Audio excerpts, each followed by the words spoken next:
Nós vamos falar sobre uma memória conhecida como memória flash.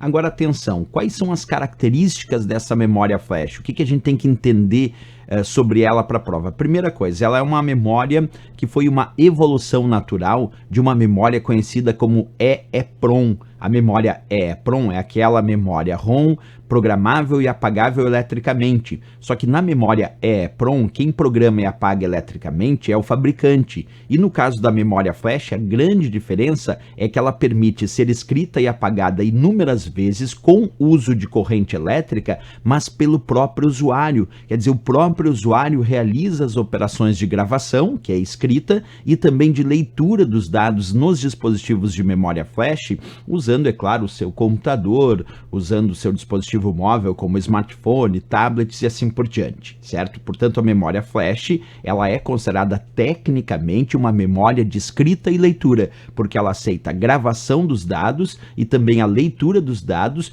pelo próprio usuário. Diferente da memória ROM, que é memória somente de leitura, a flash, que embora evoluiu da memória ROM, não é somente de leitura, ela é uma memória de leitura e escrita pelo próprio usuário. Esse é um dos pontos aí mais importantes a gente lembrar para a prova, certo? Bem, outro ponto que eu quero destacar para vocês, ela é uma memória não volátil. Significa dizer que a memória flash não perde os dados na ausência de energia elétrica. Por exemplo, a memória RAM é volátil, a memória cache é volátil. Agora, a memória ROM e a memória flash, que nós estamos explicando agora, é não volátil. Eu posso desligar o meu computador e os dados armazenados no dispositivo de memória flash vão continuar ali armazenados, quer dizer, não perde os dados na ausência de energia elétrica.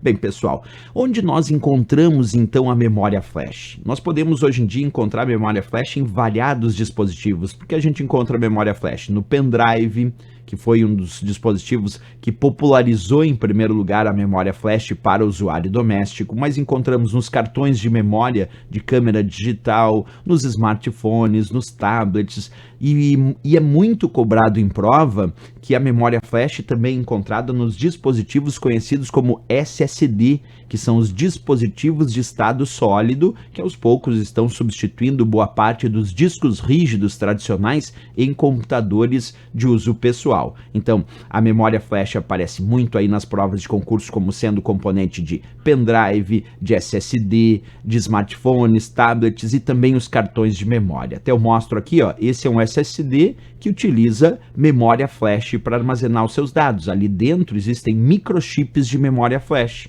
Aqui é um pendrive. Se eu abrir um pendrive, dentro aí do pendrive nós também vamos encontrar microchips de memória flash. A mesma coisa acontece nos cartões de memória que a gente usa em câmeras digitais, que a gente usa no próprio computador, em dispositivos como smartphones, tablets. Esses cartões de memória também se utilizam de memória flash. E claro, nos próprios smartphones e tablets, de forma interna, boa parte da memória é formada por memória flash quando a gente adquire um desses tipos de dispositivos. Então isso é uma coisa muito importante que a gente tem que ter em mente, que é onde encontramos usualmente a memória flash, né? Bem, pessoal, um outro ponto sobre o uso da memória flash, eu dizia aí nas aulas sobre a memória ROM, que é muito comum o BIOS, que é o sistema básico de entrada e saída, que fornece os dados para a inicialização do computador. Esse programa BIOS, muito comumente ele é encontrado em microchips de memória ROM.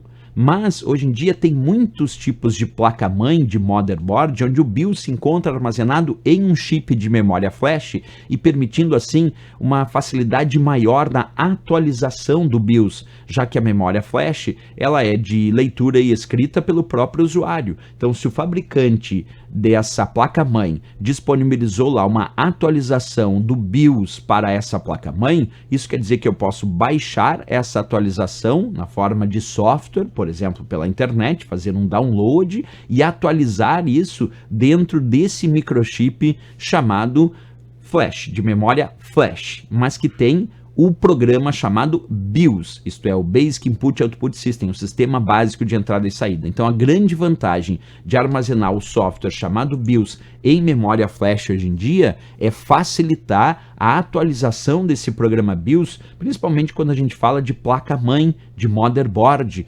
porque hoje em dia a motherboard utiliza muito memória flash para armazenamento do BIOS. Pois bem, pessoal, essa é uma das informações bem interessantes que muita gente até desconhece, portanto eu sempre relevo como importante. Outra coisa, os dispositivos de memória flash, principalmente os SSDs e também o pendrive, em comparação com os HDs, que são os discos rígidos, esses equipamentos que usam memória flash, eles são mais resistentes a choques mecânicos, quer dizer, a impacto. Se eu derrubar um pendrive no chão ou um SSD no chão, por exemplo, sem querer, é claro, provavelmente não vai causar dano nos microchips de memória flash. Agora, se eu derrubar no chão um disco rígido, como ali tem discos magnéticos que giram em alta velocidade, provavelmente ele vai sofrer algum dano, o que vai impedir o bom funcionamento dele no computador. Então, uma das grandes vantagens dos dispositivos que usam memória flash, além de ser muito rápido, além de também me permitir um dispositivo que a bateria dure mais tempo, se comparado ao disco rígido, mas também ser mais resistente a choques mecânicos. Um ponto que eu diria que é contrário da memória flash é que ela tem um número finito de ciclos de escrita, isto é, de gravação nas células dos microchips de memória flash. Existem aí dispositivos variados, claro, mas eu boto numa média aí de 10.000 a 100.000 regravações por célula de memória flash num dispositivo. Então tem essa comparação com o disco rígido, porque ela tem um número mais finito de permissões de gravação, quer dizer, de escrita nas células da memória flash. Então esse é um ponto contra ela, né?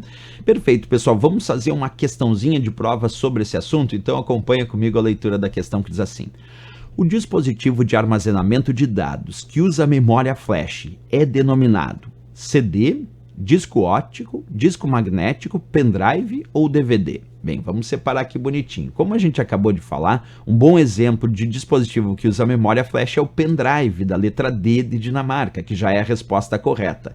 Mas e os outros? CD e DVD, pessoal, são discos ópticos. Usam o que a gente chama de superfícies sensíveis à luz, e aí um laser atinge a superfície do CD e do DVD, e é esse laser que promove a leitura e a gravação dos dados que estão aí armazenados na superfície dos discos, tanto CD quanto DVD. Então, o certo para CD e DVD é dizer que eles são discos ópticos, certo? Disco óptico, então já dei como exemplo CD, DVD e disco Blu-ray. E disco magnético, o melhor exemplo é o disco rígido, o famoso HD ou HDD, o Hard Drive Disk, ou Hard Disk, disco rígido. Esse sim é um disco magnético, porque ele possui discos magnéticos que na sua superfície, obviamente, tem lá as marcações eletromagnéticas que vão fazer o seguinte: à medida que um braço se move, e aí os discos giram em alta rotação, na ponta tem um ímã, tem um magneto que faz a leitura e a gravação dos dados na superfície dos discos magnéticos, como é o caso do disco rígido. Então, memória flash, desses aqui, o exemplo melhor é o pendrive da letra D.